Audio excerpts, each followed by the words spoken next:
ساری بات یہ ہے کہ آپ کے پاس جب ڈاکٹر کے پاس کوئی آتا ہے تو وہ یہ کیا ڈیمانڈز لے کے آتا ہے کہ ان کے پاس آتے ہی لوگ کہتے ہیں کہ جی میری شادی ہونے والی ہے, مجھے جلدی سے ٹھیک کر دیں, میرے گھر والوں کو نہ پتہ چلے, میرے سسرال کو نہ پتہ چلے کہ میرے منہ پہ دانے ہیں یا اسکارز ہیں یا کیا ہے. تو یہ چیزیں بہت زیادہ ہوتی جا رہی ہیں. تو ہمارے ساتھ ڈاکٹر سائمہ یاسر موجود ہیں جو کہ ایک استھیٹیشین بھی ہیں اینڈ ڈرماٹولوجسٹ بھی ہیں. السلام علیکم. السلام علیکم. Thank you for inviting me and making me a part of this type of discussion جو کہ عام طور پہ ڈاکٹرس کے ساتھ نہیں کی جاتی ہے, بٹ یہ ایک بہت ہی ریلیونٹ ٹاپک ہے کیونکہ آج کل سوشل میڈیا کا اتنا زیادہ دور ہے. لوگ اپنی پکچرز فلٹر کر کے بھیج دیتے ہیں, اس کے بعد جب فزیکلی میٹ اپ کا ٹائم آتا ہے تو ان کو یہ ٹینشن ہوتی ہے اب ہم تو اس فلٹر جیسے نہیں لگتے, اب کیسے اپنے آپ کو اس سے ملتا جلتا بنائیں.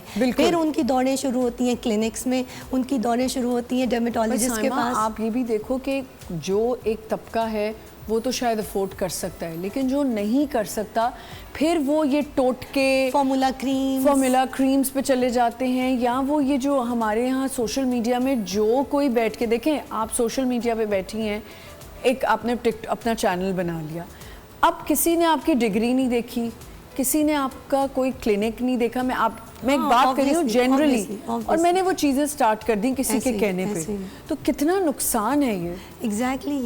یا آپ شارٹ کٹ ڈھونڈنے لگتے ہیں نا, کیونکہ آپ نے اب میٹ اپ کا ٹائم آ رہا ہے, آپ نے شارٹ کٹ میں اپنی ٹین اسکن کو وائٹ بنانا ہے کیونکہ آپ نے فلٹر میں اپنے آپ کو وائٹ دکھا دی ہے, آپ نے فوٹو شاپ کر کے اپنی ناک کو تو پتلا کر دیا بٹ نیچرلی آپ کی ناک موٹی ہے, یا آپ کے لپس جو ہیں وہ اتنے آگمنٹڈ نہیں ہیں اور آپ نے فلٹر میں اس کو شو کر دیا ہے.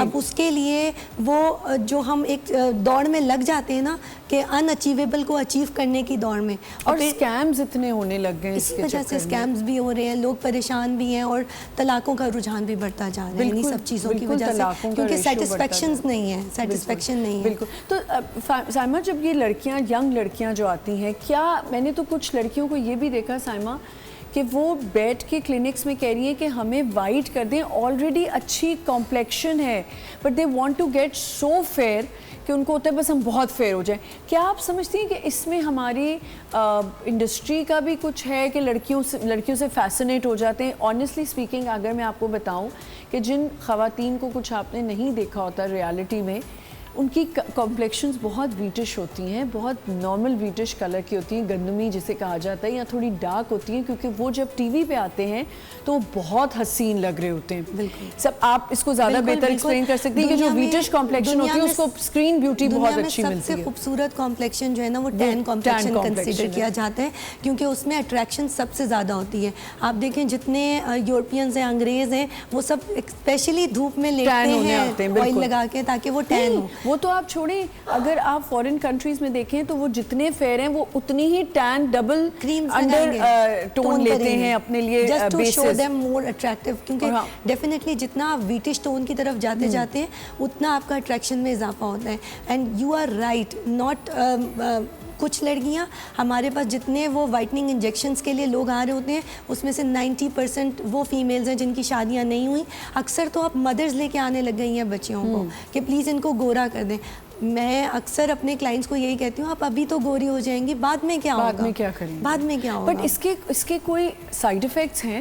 اچھا, ویسے تو عام طور پہ اس کے سائیڈ افیکٹ اس ٹائم تک نہیں ہیں جب تک آپ اس کو سیف زون میں لے رہے ہیں. سیف زون ہم اس کو تب کنسیڈر کرتے ہیں جب آپ کا لیور پروفائل بالکل ٹھیک ہو, آپ کی کڈنی پروفائل بالکل ٹھیک ہو, یعنی جو دوائی ہم آپ کو دے رہے ہیں وہ اندر جانے کے بعد اپنے ٹائم پہ میٹابولائز ہو اور آپ کی باڈی سے ایکسکریٹ آؤٹ ہو جائے. مسئلہ تب شروع ہوتا ہے جب آپ کا لیور کمپرومائزڈ ہو یا کڈنی کمپرومائز ہو, تب وہ میڈیسن یا گلوٹاتھائون آپ کی باڈی میں لانگ ٹرم پہ اسٹے کرے گا اور سائیڈ افیکٹس آنے کے چانسز. مجھے ایک بات بتائیں,